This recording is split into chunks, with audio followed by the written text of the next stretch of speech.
Welcome to the 8-Bit Instructor Podcast, a show dedicated to helping you level up your instruction in order to craft authentic learning experiences for both you and your students. I'm your host, Lee Tucker, a high school English teacher and ed tech enthusiast, and I want to join you on your journey to becoming the best instructor that you possibly can. So if you're ready, grab your adventuring gear and let's get going.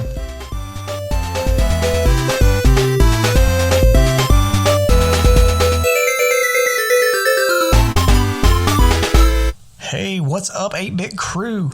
Today's Thursday, November 19th, and this is episode 17 of the 8-Bit Instructor Podcast.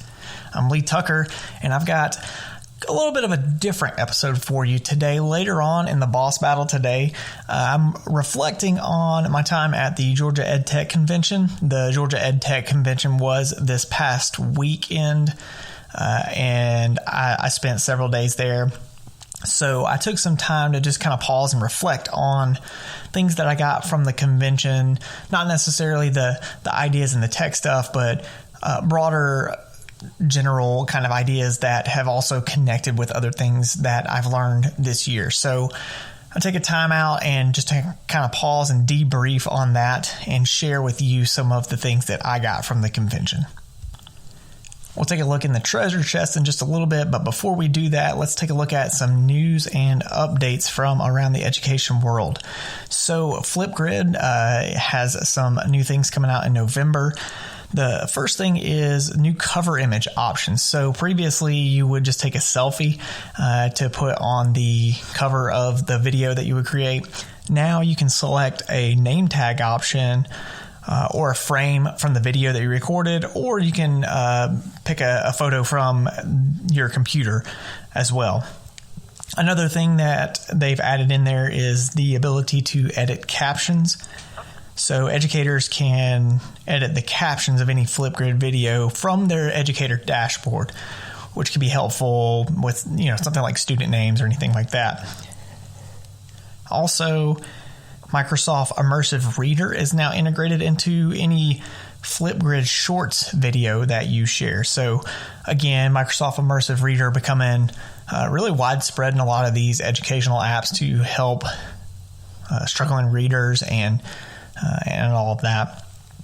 And then the last thing is the ability to see replies. So on both the educator dashboard and the learner, the users can now see who has replied to their responses. So different ways of interacting and engaging with each other on Flipgrid.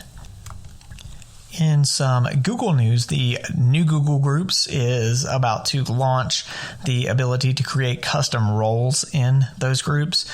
And what that will do will allow admins to assign different viewing, posting, or moderation permissions. It's the same as what was in the old Google Groups if you used any of that, but now it's moving on over into the new version of Google Groups. Google Groups is something I think that a lot of people kind of overlook, but it is something that could be helpful, especially in the virtual online learning experience, as a way to provide a central location for everybody to talk and post and discuss. So that pretty much takes care of news and updates. Next, let's go ahead and open up the treasure chest and see what kind of tips and wisdom we have in there. So my tip for today is a Google Slides and Google Drawings tip, and it has to do with resizing and the shape of shapes. So the first tip here is using the shift button to create a perfect circle or a perfect square. If you click the circle button, then what that really is an oval, because when you click and drag, it's going to create an oval. But when you first draw it, if you hold shift, it will keep it in the ratio of a circle so that it will be an actual circle and you don't have to just guess. Additionally, if you are resizing a shape or an image that is already there, holding the shift button will keep those same proportions. So if you have say a rectangle drawn and you want to make it bigger without changing the dimensions of it, just hold shift and do that. Additionally, if you hold shift and control on Windows, option on the Mac, if you hold those two buttons when you resize, it will resize from the center rather than dragging it from a specific corner. So if you have an image maybe centered on your page, you can hold shift and control or shift option on a Mac to do the resizing, and it will still be centered on that page. And that's something that I have found incredibly useful as I kind of design and do stuff with shapes. All right, well, let's get ready to level up. Up next in the boss battle, some reflections on Georgia EdTech Convention.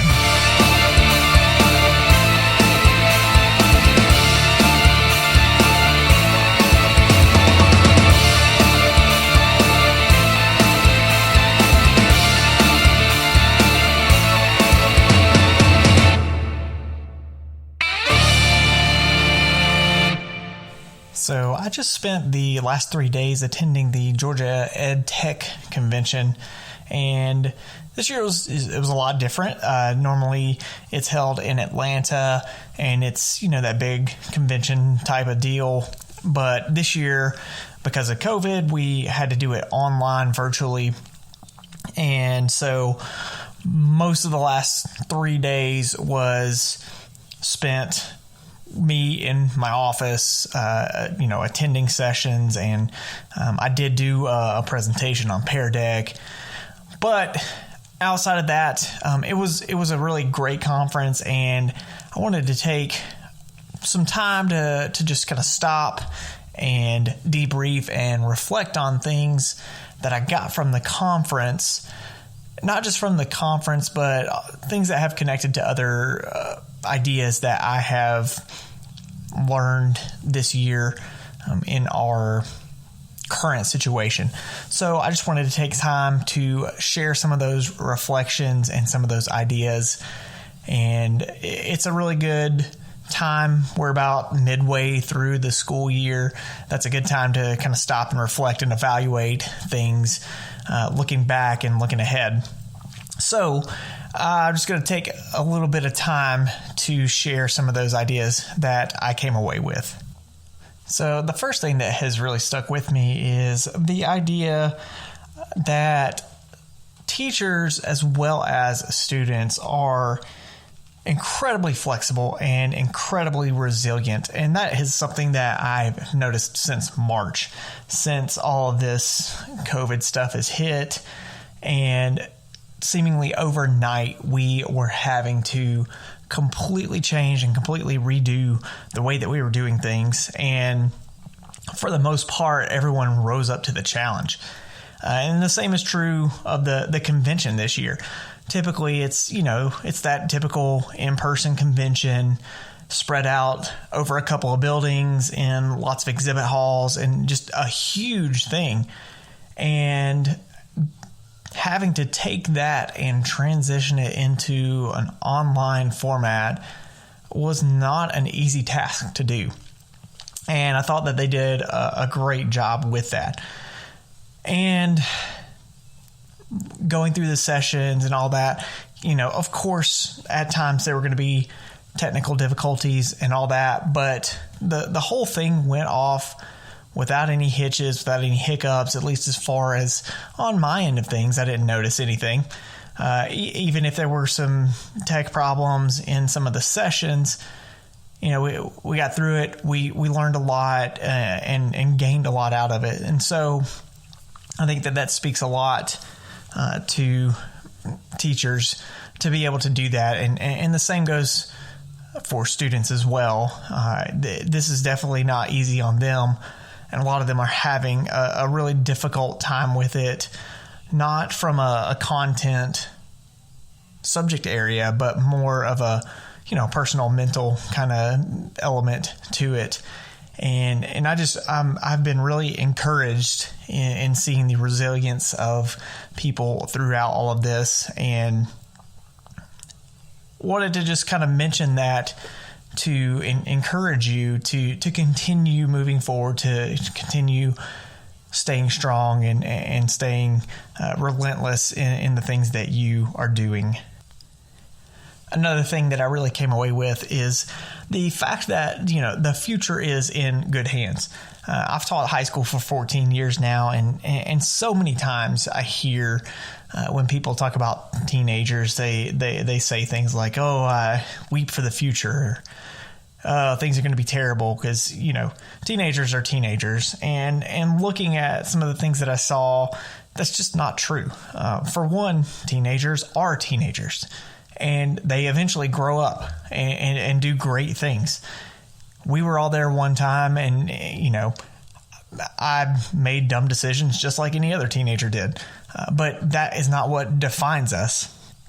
But I went through some of the student showcases that they have and was looking at some of the projects that these students were doing, and some of the stuff that these kids are putting together are just incredible.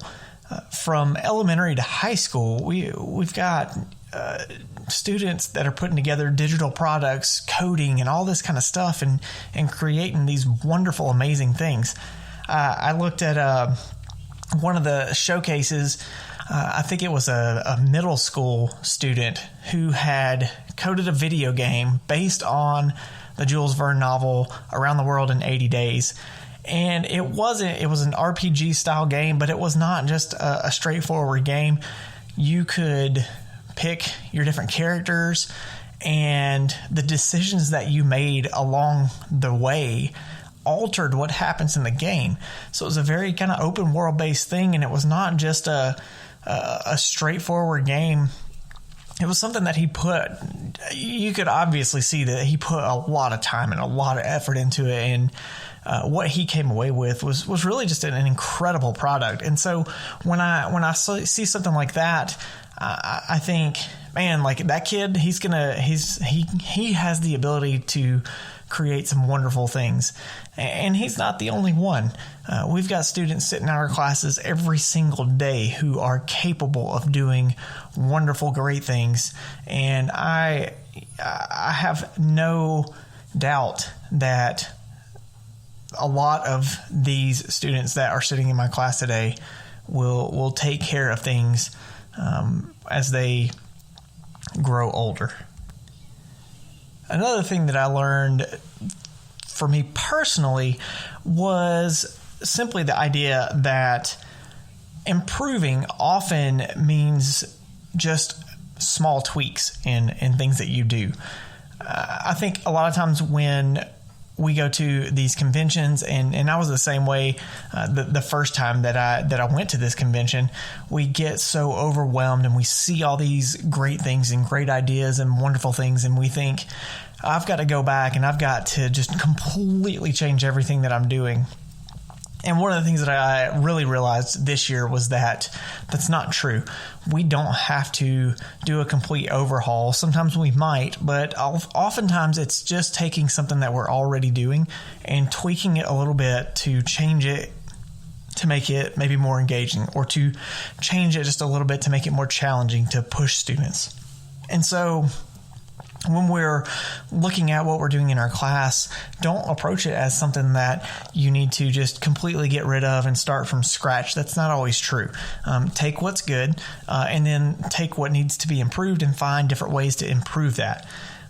When I look at just the progression in the last couple of years, I went from the first year I went to this convention, I was just soaking up and trying to get everything I could out of that. Last year, I was able to actually present some sessions, and then doing the same this year. And so the idea of learning and growing is something that it's just an incremental step-by-step process. And so it's not something to be intimidated by. It's just something to continue working on. There were several times in sessions that I would be sitting there listening to the presenter and just come across just like this one little tip and thinking, wow, that's going to save me a ton of time. Or, man, that one little thing is so much easier than the way I do it. To give you an example, in one of Tony Vincent's sessions, he was talking about the little paint roller button in Google Slides and Google Drawings. And it's a button that I've seen all the time, but I've never used it. And basically all it does is it will copy the formatting of a shape that you've already done.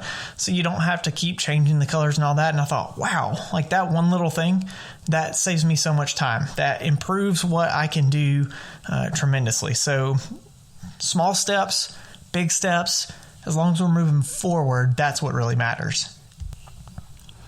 Something else that has been a year-long kind of thing for me that I came out of with in this convention was just the idea that it is important to take time to stop and reflect, which is exactly what I'm doing with this episode. I've started doing this a lot in my class this year, where while my students are working on a project or an assignment or something like that, I will get them to take a minute to stop and just write down something that they've learned, or to stop and reflect on their assignment, what they're putting together. How do they feel about it? Are they satisfied with what they're doing? Just anything like that. And that whole idea of just the metacognition kind of aspect of it, where you're taking a step back and evaluating yourself, it's really helpful in the learning process. And it's not something that I have done a whole lot of in the past, but it's definitely something that I want to continue doing going forward. The last takeaway that I got from this is probably one of the hardest lessons that I've had to learn, and one of the most difficult ones for me personally. And that is the idea of getting out of your room. And I say that in quotes, out of your room, get away from what you typically do, and work to connect. So like I mentioned, that my first year, I was just kind of awestruck with everything. Just the amount of knowledge and ideas that I came across. And my whole goal in that first conference that I went to was simply to soak up as much information and knowledge as I could. And so I was, running from session to session, filling up my entire day sitting in these sessions to learn and grow, which was wonderful. It was amazing.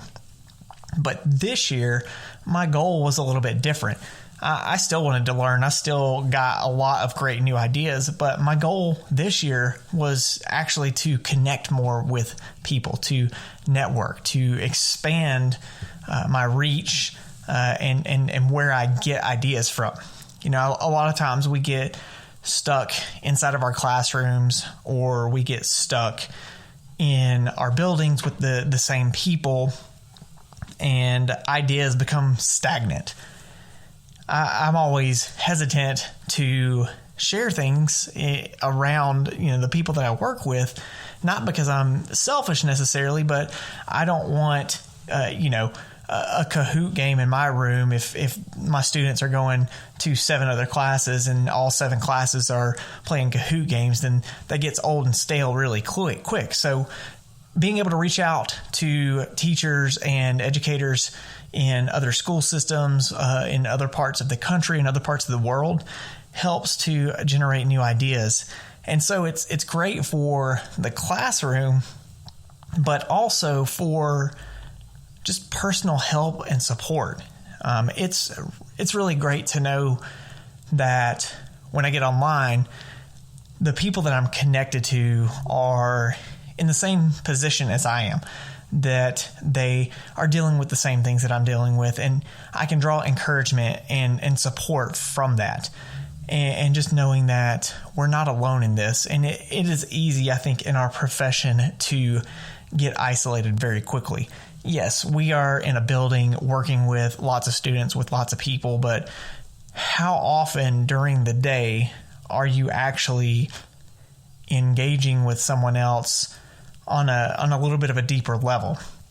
And that's not to say that talking to others on Twitter is connecting at an incredibly deep level, but the point is that it provides that relational aspect that is needed, I think, especially in our current context. And so the final thing that I would kind of throw out there for everyone is try to get connected beyond just your classroom, just beyond your school, just beyond your district.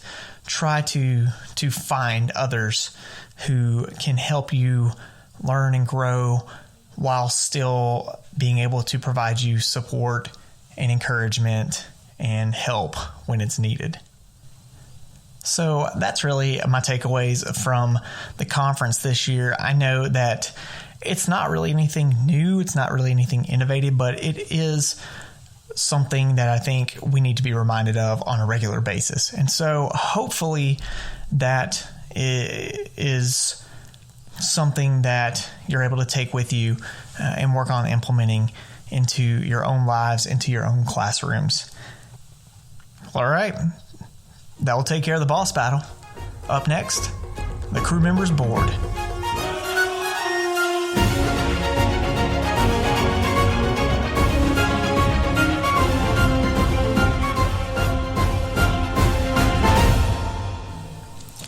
All right, so for this week's question of the week, I kind of have two. So one, I know not everybody was at the Georgia EdTech Convention, but if you were there, I want to hear what your favorite part of this virtual convention was. So you could respond to that. For the rest of you who were not there, what is one of the biggest takeaways that you have learned in the first half of this school year? So something that you have learned that has been a game changer for you in your classroom. You can reply on Twitter and make sure to tag me at Comic Socks and use the hashtag 8BitCrew, the number 8BitCrew. Longer stories you can post on the episode page at 8bitinstructor.com. Well, that will just about do it for this week's episode. Thanks so much for listening. Hopefully you were able to take something away with you. Make sure to connect with me online. I'm on Twitter at Comic Socks, and you can always use the hashtag 8BitCrew. If you'd like to check out more content, you can visit my website at 8bitinstructor.com or check out some videos that I have on YouTube for EdTech tutorials. If you enjoyed the show, make sure to hit subscribe on your podcast app so you can download all the new episodes as they drop, and you can leave me a review as well. If you'd like to support the show, you can do so by visiting patreon.com/8bitinstructor and donate. I've got some little stickers there for some of the tiers on there that you can get some of that with. So until next week, keep leveling up that teaching craft, and may your swords stay sharp and your shields hold strong.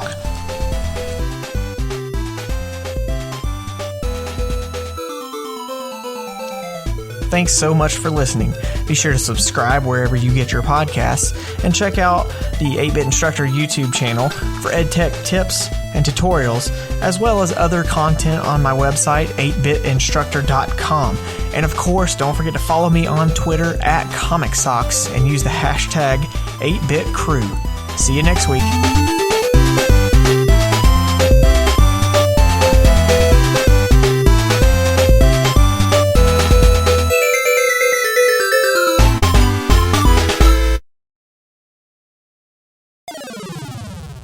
So until next week, keep leveling up that teaching craft, and may your swords, yeah.